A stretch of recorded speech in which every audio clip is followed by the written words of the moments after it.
Good evening. आप सभी लोगों का फ्यूचर कोचिंग क्लासेस पर बहुत बहुत स्वागत है। जैसा कि आपको एक नई सूचना देना था कि आज से हमारे future coaching classes YouTube channel पर कला की एक बेहतरीन प्रैक्टिस सेट प्रारंभ होने जा रहा है। यह प्रैक्टिस सेट सुदर्शन चक्र सीरीज के नाम से आपको यूट्यूब चैनल पर मिलेगी। यह सीरीज आज पहली सीरीज है जिसमें आपको 20 क्वेश्चन प्राप्त होंगे और यह क्वेश्चन एग्ज़ाम की दृष्टि से बहुत महत्वपूर्ण है। तो चलते हैं हम अपने पहले टेस्ट सीरीज की ओर। इस पहले टेस्ट सीरीज का जो पहला प्रश्न है उसके विषय में हम देखेंगे। जो पहला प्रश्न है इसमें लिखा गया है, भारतीय पुरातत्व विभाग की वर्तमान निदेशक किसे बनाया गया है। भारतीय पुरातत्व विभाग के वर्तमान निदेशक किसे बनाया गया है। ऑप्शन में जो दिया गया है अलेक्जेंडर कनिंघम, डीपी राय चौधरी, बी विद्यावती, श्रीमती उमा नंदूरी। तो आप देखेंगे भारतीय पुरातत्व विभाग के जो वर्तमान निदेशक बनाया गया है, किसे बनाया गया है, बी विद्यावती को। बी विद्यावती जो हैं भारतीय पुरातत्व विभाग की वर्तमान निदेशक हैं। लेकिन इसके साथ हम देखेंगे भारतीय पुरातत्व के पहले निदेशक अलेक्जेंडर कनिंघम को बनाया गया था। कब बनाया गया था, 1861 ईस्वी में। और आप देखेंगे 1861 ईस्वी में भारतीय पुरातत्व विभाग की स्थापना भी भारत में की गई थी और इसके पहले अध्यक्ष अलेक्जेंडर कनिंघम को बनाया गया था। थोड़ा और इसको हम गहराई से देखना चाहेंगे कि जो राष्ट्रीय ललित कला अकादमी है, राष्ट्रीय ललित कला अकादमी कहाँ पर है, नई दिल्ली में है। इसकी स्थापना आप देखेंगे 1954 ईस्वी में किया गया था और 1954 ईस्वी में जब इसकी स्थापना की गई थी तो आप देखेंगे इसके पहले ऑप्शन में हमने देख चुके थे, इसके पहले ऑप्शन में आप देख चुके थे कि डीपी राय चौधरी लिखे गए हैं। तो इसमें हम थोड़ा सा देखेंगे कि इसकी स्थापना 1954 ईस्वी में की गई थी और डीपी राय चौधरी राष्ट्रीय ललित कला अकादमी के पहले अध्यक्ष नियुक्त किए गए थे। और आप देखेंगे वर्तमान में राष्ट्रीय ललित कला अकादमी के वर्तमान अध्यक्ष जो हैं किसे नियुक्त किया गया है, श्रीमती उमा नंदूरी को। और यहीं हमें भी देख लेते हैं जो राज्य ललित कला अकादमी है उत्तर प्रदेश लखनऊ में जो स्थित है, इसकी स्थापना 1962 ईस्वी में की गई थी। इसके पहले अध्यक्ष डॉक्टर संपूर्णानंद को बनाया गया था जो कि उस समय तत्कालीन मुख्यमंत्री थे। इनको जो है राज्य ललित कला अकादमी का पहला अध्यक्ष नियुक्त किया गया था। वहीं दूसरे अध्यक्ष के विषय में जानेंगे कि दूसरे अध्यक्ष राधा कमल मुखर्जी जी को बनाया गया था और इन्हीं राधा कमल मुखर्जी के ऊपर जो है एक राज्य ललित कला अकादमी के द्वारा जो है एक व्याख्यान माला हर वर्ष आयोजित किया जाता है। और इसके वर्तमान अध्यक्ष किसे बनाया गया है, श्री सीताराम कश्यप को। यही हम थोड़ा सा और देखेंगे जो आपका राष्ट्रीय आधुनिक कला दीर्घा नई दिल्ली में स्थित है, इसकी स्थापना भी आप देखेंगे 1954 ईस्वी में किया गया था और इसके पहले अध्यक्ष डॉक्टर हरमन गोयट्स को बनाया गया था और इसके वर्तमान अध्यक्ष जो हैं अद्वैत गणनायक जी को बनाया गया है जो एक मूर्तिकार के रूप में प्रसिद्ध हैं। अगला क्वेश्चन हम देखेंगे, क्वेश्चन नंबर 2 जो है इसमें प्रश्न क्या कह रहा है, कृष्ण का प्राचीनतम साक्ष्य कहाँ से प्राप्त हुआ है। यानी कृष्ण का सबसे प्राचीनतम साक्ष्य कहाँ से प्राप्त हुआ है, मेहरगढ़, लहुरा देव, लोथल, कोल्डीवा, कहाँ से प्राप्त हुआ है। हाँ, आप देखेंगे कृष्ण का जो सबसे प्राचीनतम साक्ष्य है वह लहुरा देव से प्राप्त हुआ है। और लहुरा देव जो है वर्तमान में उत्तर प्रदेश के संत कबीर नगर जिले में स्थित है। यहाँ से आप देखेंगे लगभग जो है 8000 ईसा पूर्व के कृष्ण के प्राचीनतम साक्ष्य प्राप्त हुए हैं। लेकिन इसके पहले जो है कृष्ण का सबसे प्राचीनतम साक्ष्य जो है मेहरगढ़ को माना गया था, जो वर्तमान में कहाँ स्थित है, पाकिस्तान में। लेकिन मेहरगढ़ के विषय में थोड़ा हम देखेंगे कि जो मेहरगढ़ है यह जो है प्रागैतिहासिक काल के साथ साथ सैंधो सभ्यता से संबंधित है। यानी यह एक ऐसा स्थल है जो प्रागैतिहासिक काल के साथ साथ सैंधव स्थल से भी संबंधित है। इसके बाद आप देखेंगे जो लोथल है, लोथल यहाँ से धान की भूसी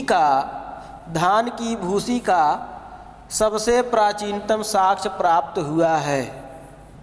धान की भूसी का सबसे प्राचीनतम साक्ष्य प्राप्त हुआ है। वहीं कोल्डिहवा आप देखेंगे चावल का सबसे प्राचीनतम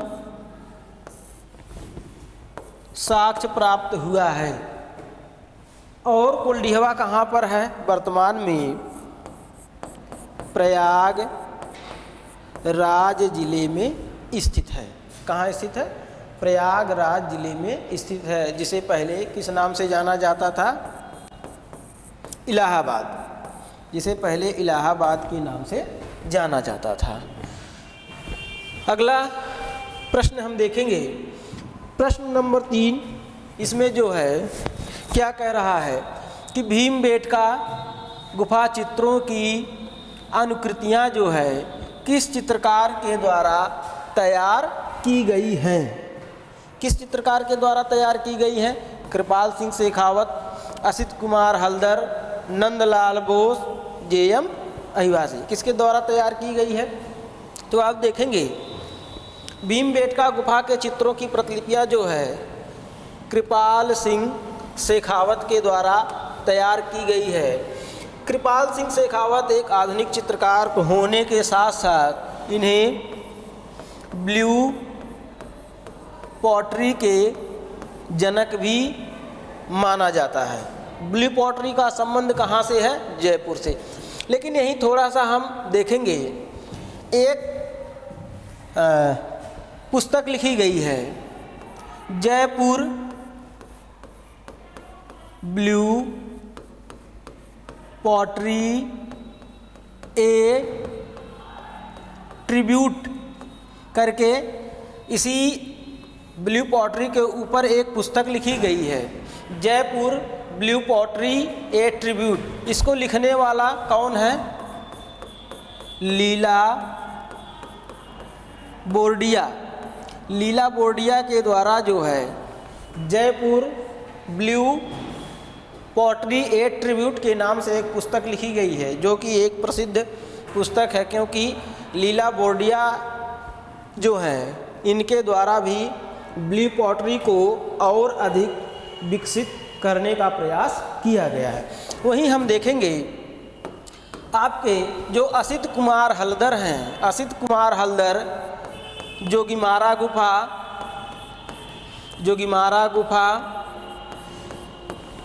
अजंता गुफा,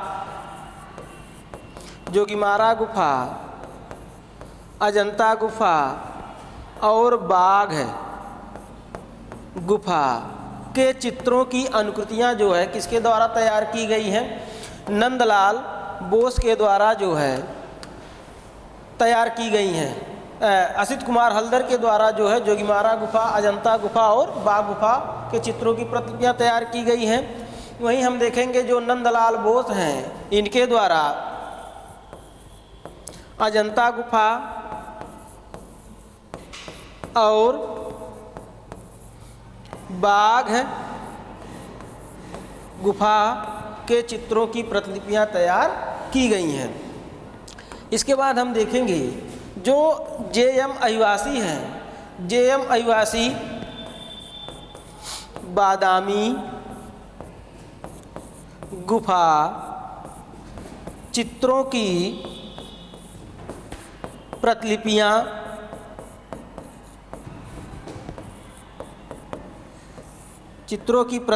तैयार की गई हैं। लेकिन यह प्रतिलिपियां JM आदिवासी जो है कार्ल खंडालेवाला के निर्देशन में तैयार किया है। अगला प्रश्न देखेंगे हम, जो क्वेश्चन नंबर आपका 4 है, हड़प्पा सभ्यता से प्राप्त पुरुष धड़ यानी मेल टोर्सो की माप है। तो मेल टोर्सो यानी पुरुष धड़ की माप आप देखेंगे जो ऑप्शन में दिया गया है 8.5 सेंटीमीटर, 9 सेंटीमीटर, 17.5 सेंटीमीटर और 10.5 सेंटीमीटर। इसका सही उत्तर आपका होगा 8.5 सेंटीमीटर। जो हड़प्पा से प्राप्त पुरुष धड़ है जिसे मेल टोर्सो के नाम से जाना जाता है, इसकी माप जो है 8.5 सेंटीमीटर है। लेकिन आप देखेंगे इसी हड़प्पा सभ्यता से प्राप्त एक नृतक धड़ प्राप्त हुआ है। कौन सा धड़ प्राप्त हुआ है? नृतक धड़। इस नृतक धड़ की माप जो है 9 सेंटीमीटर बताई गई है।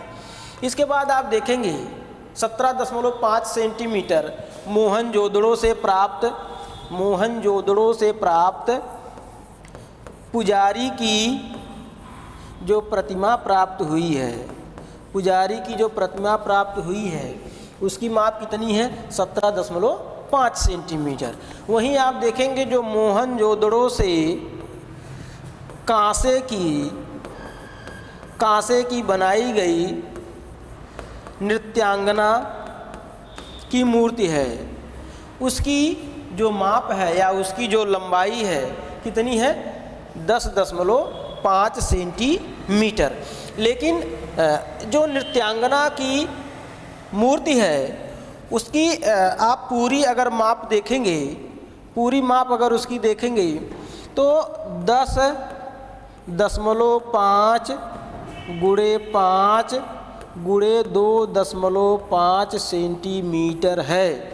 यानी उसकी जो लंबाई है वो 10.5 सेंटीमीटर और इसकी जो चौड़ाई है वो 5 सेंटीमीटर और इसकी जो मोटाई है, इसकी मोटाई कितनी है? 2.5 सेंटीमीटर। अगला प्रश्न देखेंगे हम। अगला प्रश्न नंबर 5 क्या कह रहा है? सैंधो सभ्यता से प्राप्त मातृदेवी की मूर्ति किस माध्यम में बनाई गई है? यानी जो सैंधो सभ्यता से मातृदेवी की प्रतिमा प्राप्त हुई है उसका क्या माध्यम है या किस माध्यम से बनाई गई है? कांसा, सेलखड़ी पत्थर, टेराकोटा या लोहा? इसका सही उत्तर आप जानेंगे। जो सैंधो सभ्यता से मातृदेवी की प्रतिमा प्राप्त हुई है वह जो है किससे बनाई गई है? टेराकोटा से। किससे बनाई गई है? टेराकोटा से। और कांसे से कौन सी मूर्ति बनाई गई है? नृत्यांगना की मूर्ति। और वहीं सेलकड़ी पत्थर में आप देखेंगे पुजारी की मूर्ति प्राप्त हुई है और लोहे से बने हुए कोई भी वस्तु प्राप्त नहीं हुई है। लेकिन थोड़ा सा यहाँ देखेंगे जो सैंधो सभ्यता में जो टेराकोटा से मूर्तियाँ बनाई गई हैं उसकी पद्धति क्या है? चिकोटी पद्धति। किस पद्धति से बनाई गई है? चिकोटी पद्धति या इसी को कहते हैं पीचिंग पद्धति। चिकोटी या पीचिंग पद्धति से यह प्रतिमा यानी टेराकोटा से संबंधित जितनी भी मूर्तियां बनाई गई इसी पद्धति से बनाई गई। लेकिन थोड़ा सा आप देखेंगे जो मातृदेवी की मूर्ति है यह सैंधो सभ्यता में सर्वाधिक पूजित मूर्तियां हैं। यानी जितनी भी मातृदेवी की मूर्तियां बनाई गई हैं उसकी सर्वाधिक पूजा की जाती थी। अगला प्रश्न देखेंगे हम, छठा क्वेश्चन, कांसा मिश्रण धातु है। कांसा जो है किसका मिश्रण धातु है? पहला जो ऑप्शन दिया गया है तांबा, रांगा, जस्ता। दूसरा ऑप्शन जो दिया गया है तांबा, टिन, ब्रॉन्ज।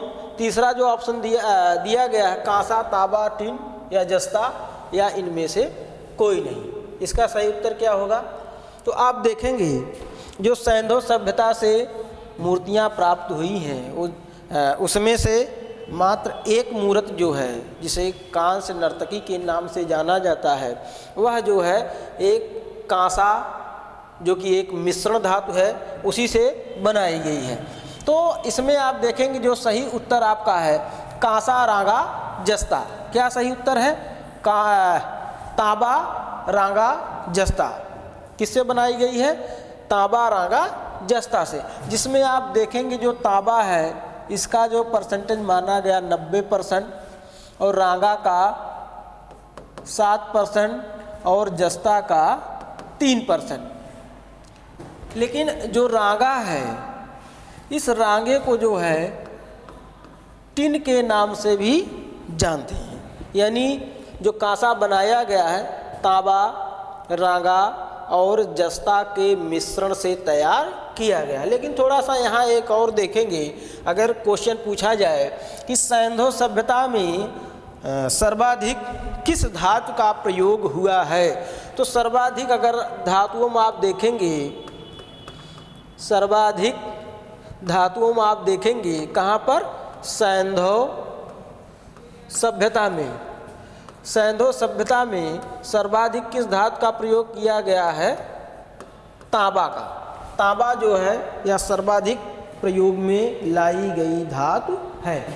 अगला प्रश्न देखेंगे हम। अगला प्रश्न क्या कह रहा है? 7वां प्रश्न, सत सहस्त्री संहिता के नाम से किस महाकाव्य को जाना जाता है?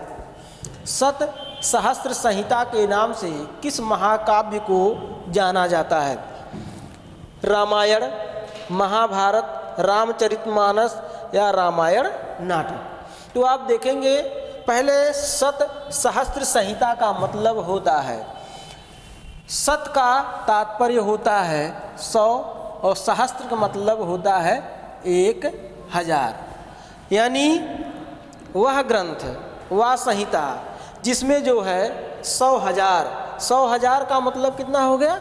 1,00,000 श्लोकों का प्रयोग किया गया हो। ऐसा कौन सा ग्रंथ है जिसमें 1,00,000 श्लोक लिखे गए हैं? कौन सा ग्रंथ है? महाभारत। महाभारत जो है इसमें आप देखेंगे 1,00,000 से अधिक श्लोकों का वर्णन किया गया है। इसीलिए महाभारत को सत सहस्त्री संहिता के नाम से जानते हैं। और महाभारत के लेखक किसे माना गया है? वेद व्यास को। तो वहीं आप थोड़ा सा देखेंगे जो रामायण है, रामायण को चतुर्विंशत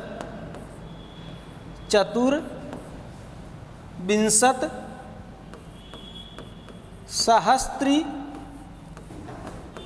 संहिता के नाम से भी जानते हैं। चतुर्विंशत सहस्त्र संहिता यानी रामायण में लगभग 24,000 श्लोकों का वर्णन किया गया है। इसीलिए चतुर का मतलब होता है 4 और विंशत का मतलब होता है 20। 20 + 4 कितना हो गया? 24। और सहस्त्र का मतलब वही आप जान लिए 1000, यानी जिसमें 24,000 श्लोकों का प्रयोग किया गया उसे रामायण कहा गया है। ठीक है। रामायण के लेखक आप जान रहे हैं महर्षि वाल्मीकि को माना गया है। वहीं रामचरितमानस के लेखक किसे माना गया है? तुलसीदास को। गोस्वामी तुलसीदास जो है उनके द्वारा जो है रामचरितमानस लिखा गया है। रामायण नाटक के लेखक किसे माना गया है? किसे माना गया है? रामानंद सागर। किसे माना गया है? रामानंद सागर।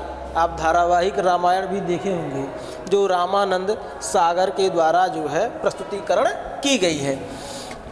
अगला प्रश्न देखेंगे, 8वां प्रश्न क्या कह रहा है? कामसूत्र के लेखक हैं। कामसूत्र जो पुस्तक है किसके द्वारा लिखी गई है? वात्सायन, पंडित यशोधर, अवनींद्रनाथ टैगोर या सीहो?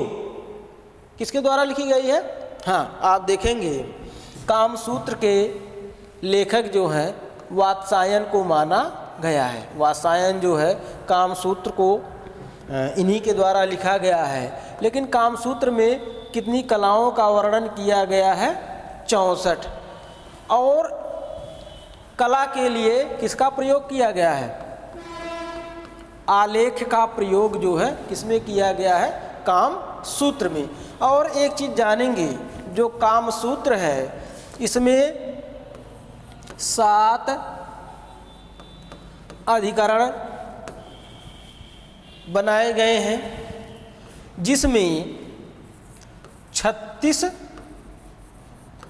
अध्याय लिखे गए हैं और इसमें 1250 श्लोकों का वर्णन किया गया है। कितने श्लोकों का वर्णन किया गया है? 1250 श्लोकों का वर्णन जो है किसमें किया गया है? कामसूत्र में। लेकिन आप देखेंगे इसी कामसूत्र का जो पहला अधिकरण है, कौन सा अधिकरण? पहला अधिकरण। और इसी पहले अधिकरण के तीसरे अध्याय पर पंडित यशोधर के द्वारा, किसके द्वारा? पंडित यशोधर के द्वारा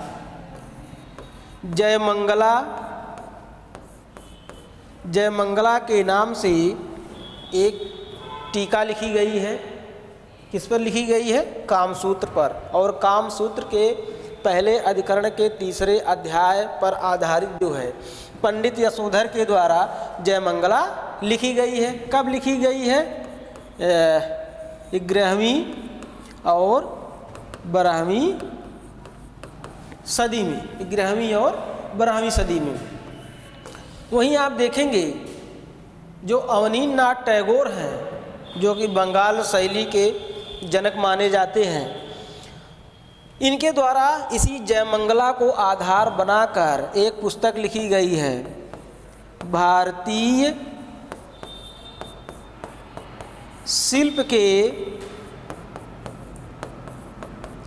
षडंग के नाम से अवनींद्रनाथ टैगोर ने इसी षडंग पर आधारित एक किताब लिखी है, जिसका अंग्रेजी में अनुवाद 6 लिम्स ऑफ पेंटिंग के नाम से Indian society of oriental art के द्वारा किया गया है। Indian society of oriental art की स्थापना 1907 ईस्वी में की गई है।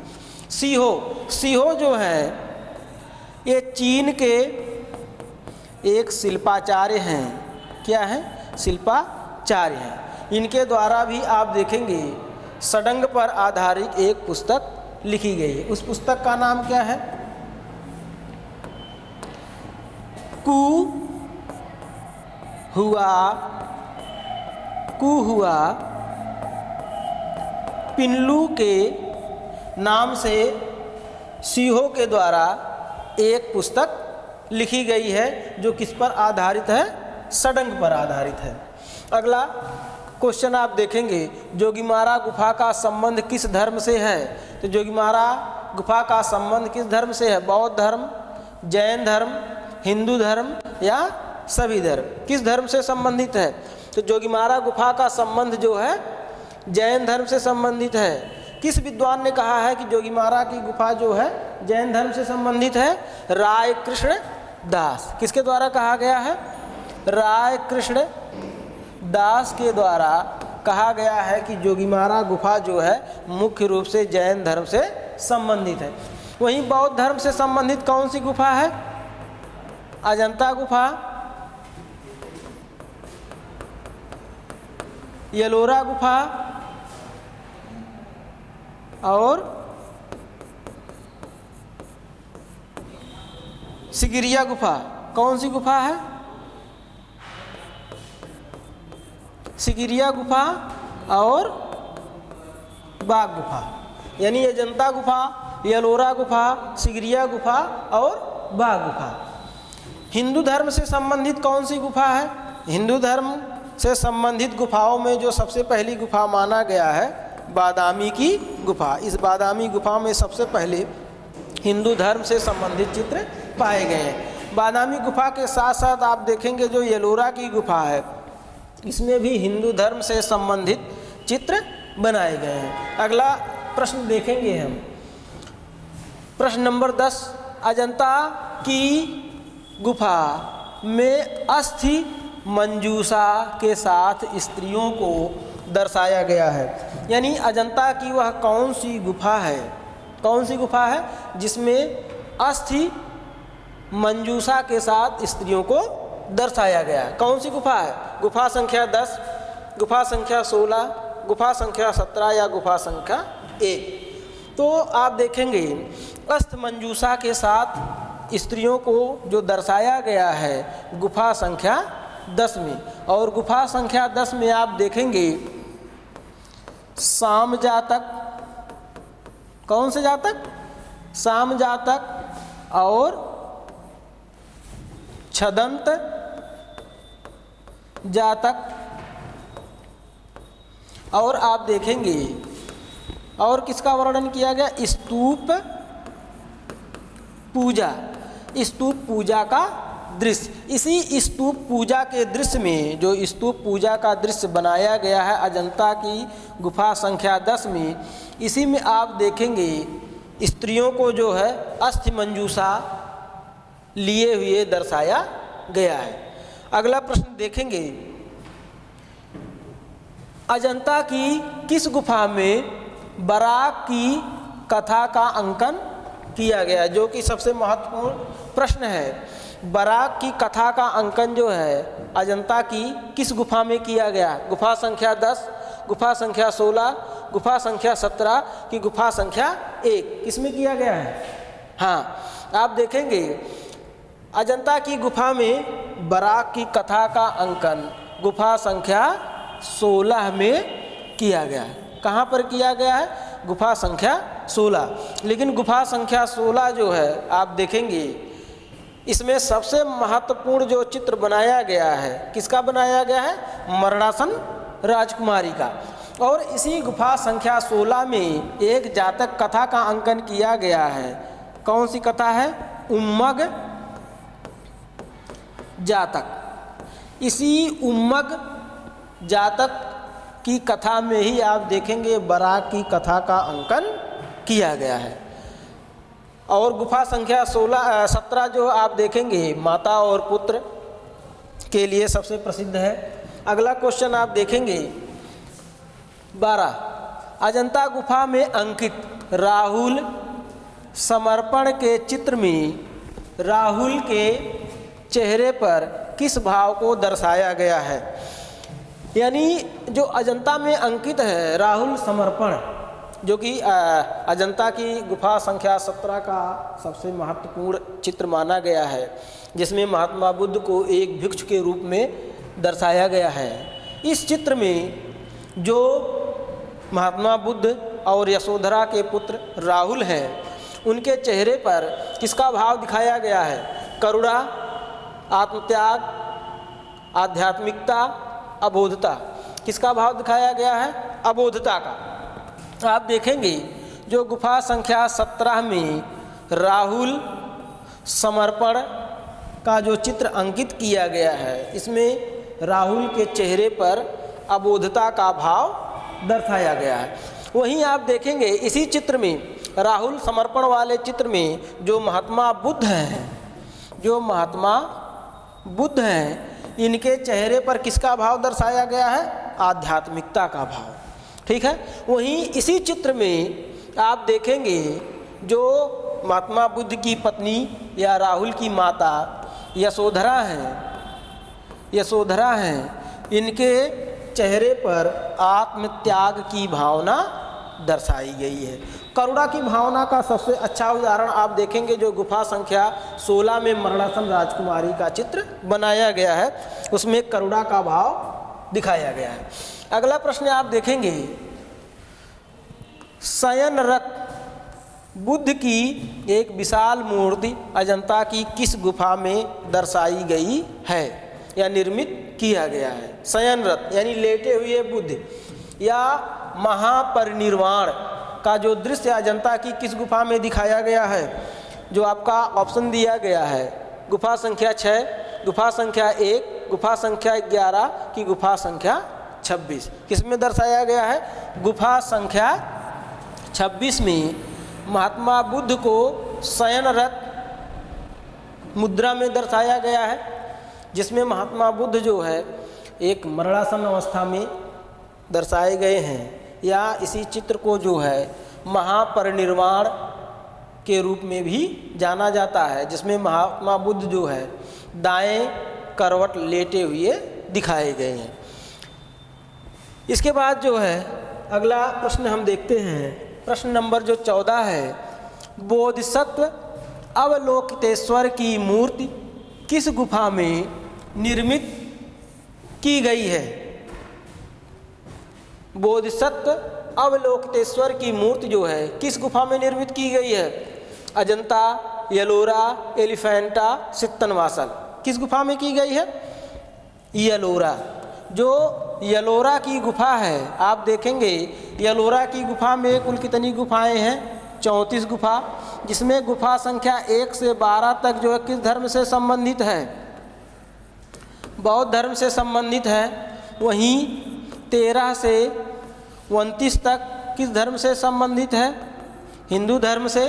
ठीक, 30 से 34 तक किस धर्म से संबंधित है? जैन धर्म से संबंधित है, जिसे धार्मिक संगम के नाम से भी यलोरा की गुफा को जाना जाता है। तो इसमें आप देखेंगे यलोरा की जो 6वीं गुफा है, कौन सी गुफा? 6वीं गुफा। इसी 6वीं गुफा में बोधिसत्व अवलोकितेश्वर की मूर्ति को दर्शाया गया है। ठीक है।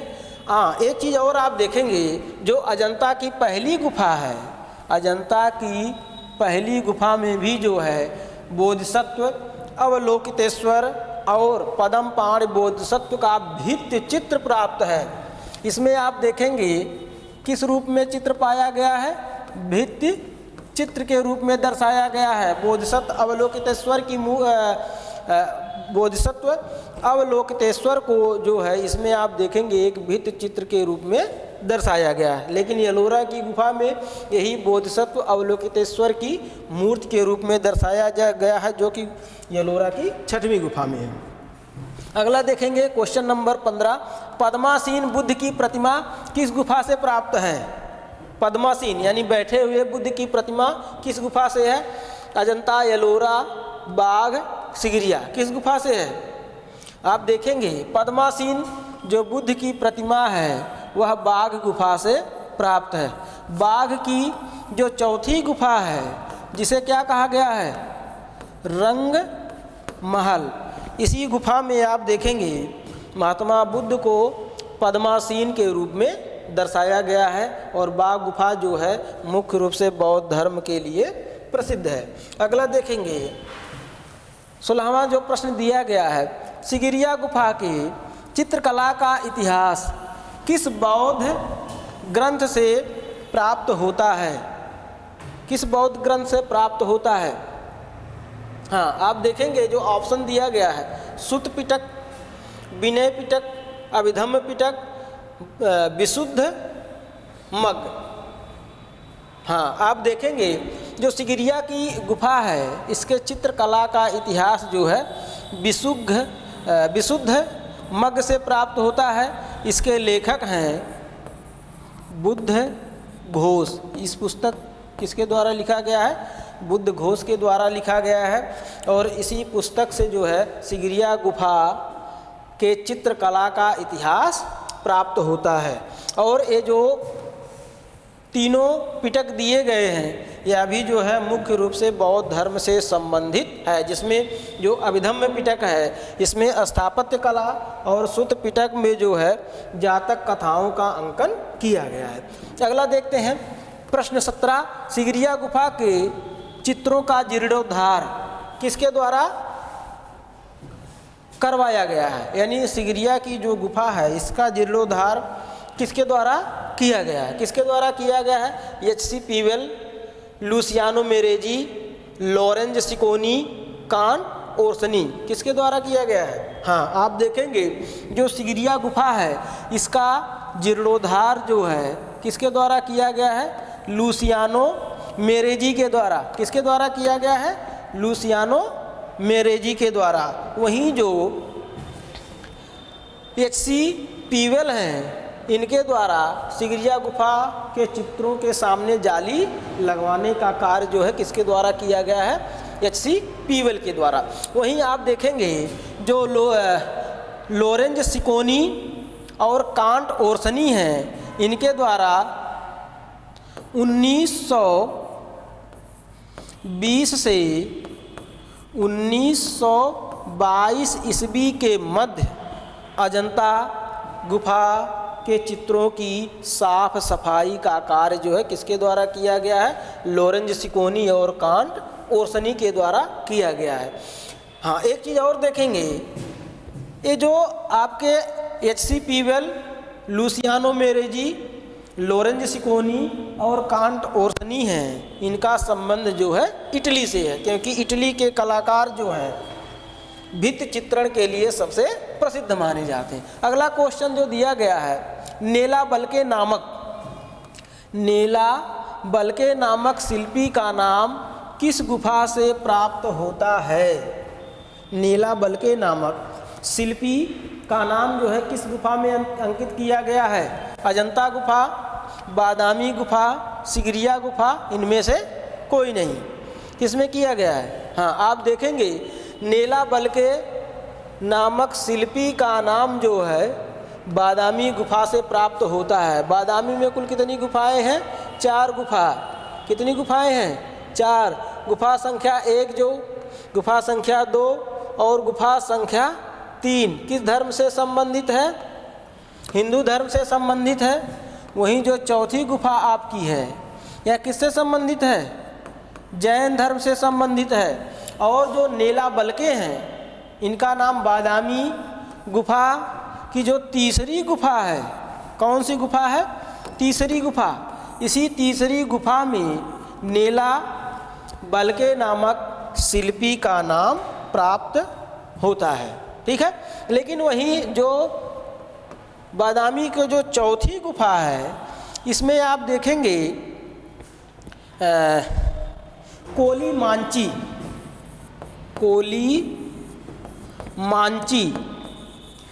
मांची शिल्पी का नाम जो है बादामी की चौथी गुफा से प्राप्त होता है। यह क्वेश्चन सबसे महत्वपूर्ण है। अगला देखेंगे, अगला क्वेश्चन, एलिफेंटा गुफा मुख्य रूप से प्रसिद्ध है। एलिफेंटा की गुफा जो है मुख्य रूप से क्यों प्रसिद्ध है? सदाशिव के लिए, शिव तांडव के लिए, पंचमुखी परमेश्वर के लिए कि अर्धनारीश्वर के लिए? किसके लिए प्रसिद्ध है? एलिफेंटा की गुफा आप देखेंगे सदाशिव के लिए प्रसिद्ध है। और सदाशिव का यहाँ मतलब है, जो आप देखेंगे एलिफेंटा की गुफा में जो त्रिमूर्ति प्राप्त हुई है, जैसे ब्रह्मा, विष्णु और महेश के रूप को माना गया है, ठीक है, उसी को सदाशिव के नाम से भी जाना जाता है। और एलिफेंटा की गुफा जो है इसीलिए सर्वाधिक प्रसिद्ध है। और एलिफेंटा की गुफा सर्वाधिक प्रसिद्ध किसके लिए है? मूर्ति कला के लिए। मूर्ति कला के लिए यह गुफा सबसे ज़्यादा प्रसिद्ध है। और इसी एलिफेंटा की गुफा में आप देखेंगे शिव तांडव, पंचमुखी परमेश्वर की भी मूर्ति और अर्धनारीश्वर की भी मूर्ति प्राप्त है। लेकिन पंचमुखी जो परमेश्वर हैं इसमें आप देखेंगे भगवान शिव के सौम्यता का रूप इसमें दिखाई देता है। ठीक है, और आप देखेंगे अर्धनारीश्वर की मूर्ति जो है एलिफेंटा की गुफा से प्राप्त हुई है। ठीक है, इसके बाद आप देखेंगे कि सित्तनवासल की जो गुफा है, कौन सी गुफा? सित्तनवासल, जो सित्तनवासल की गुफा है, सित्तनवासल की गुफा है, यह आप देखेंगे अर्ध नारीश्वर के लिए यह भी प्रसिद्ध है। लेकिन किस लिए प्रसिद्ध है? यह चित्र के रूप में प्रसिद्ध है। सित्तनवासल की जो गुफा है इसमें भी अर्धनारीश्वर का चित्र बनाया गया है। लेकिन क्या बनाया गया? चित्र। एलिफेंटा में जो अर्धनारीश्वर है वह किस रूप में प्राप्त है? एक मूर्ति के रूप में प्राप्त है। ठीक है, अगला प्रश्न आप देखेंगे, इस सीरीज का जो 20वां प्रश्न है, यलोरा की 11वीं गुफा किस नाम से जानी जाती है? जो यलोरा की गुफा है जिसमें आप देखेंगे कुल 34 गुफाएं पाई गई हैं, अलग अलग गुफाओं का अलग अलग नामकरण भी किया गया है। उसमें जो 11वीं गुफा है इसका नामकरण क्या किया गया है? 3 ताल, 2 ताल, सीता नहानी या रामेश्वरम। हाँ, जो यलोरा की 11वीं गुफा है इसका नामकरण किया गया है 2 ताल। इसे 2 ताल के नाम से जाना जाता है। लेकिन यहीं देखेंगे जो यलोरा की 12वीं गुफा है इसे 3 ताल के नाम से जाना जाता है। यलोरा की जो 28वीं गुफा है इसे सीता नहानी के नाम से जाना जाता है। और यलोरा की जो 21वीं गुफा है इसे जो है रामेश्वरम के नाम से जाना जाता है। और यलोरा की जो गुफा है उसमें सबसे पहले खोज जो है गुफा संख्या 21 जिसे रामेश्वरम के नाम से जाना जाता है, इसी गुफा की सबसे पहले खोज की गई है। तो ये जो हमारा एक सुदर्शन चक्र के नाम से जो सीरीज था, सुदर्शन चक्र के नाम से जो सीरीज था वो समाप्त हुआ। और आप देखेंगे आपके YouTube चैनल पर इसी सुदर्शन चक्र सीरीज के नाम से आपको मिलेगी, जो कि इस सीरीज का पहला एपिसोड था जिसमें टोटल 20 प्रश्न बनाए गए थे। और ये प्रश्न अति महत्वपूर्ण जो परीक्षा की दृष्टि से माने गए हैं। ठीक है, और आपके YouTube चैनल पर फ्यूचर कोचिंग क्लासेस के नाम से आपको कला का जो टेस्ट पेपर है या जो सीरीज बनाई गई है जिसमें सुपर मोस्ट प्रश्न को रखा गया है, special TGT, PGT, net, KVS, यशस्वी आदि परीक्षाओं को ध्यान में रखते हुए, और जो भी प्रश्न आपको प्राप्त होंगे अति महत्वपूर्ण क्वेश्चन प्राप्त होंगे। तो हमारे YouTube चैनल को जो फ्यूचर कोचिंग क्लासेस के नाम से उसे सब्सक्राइब करें, लाइक करें और शेयर ज़रूर करें। धन्यवाद।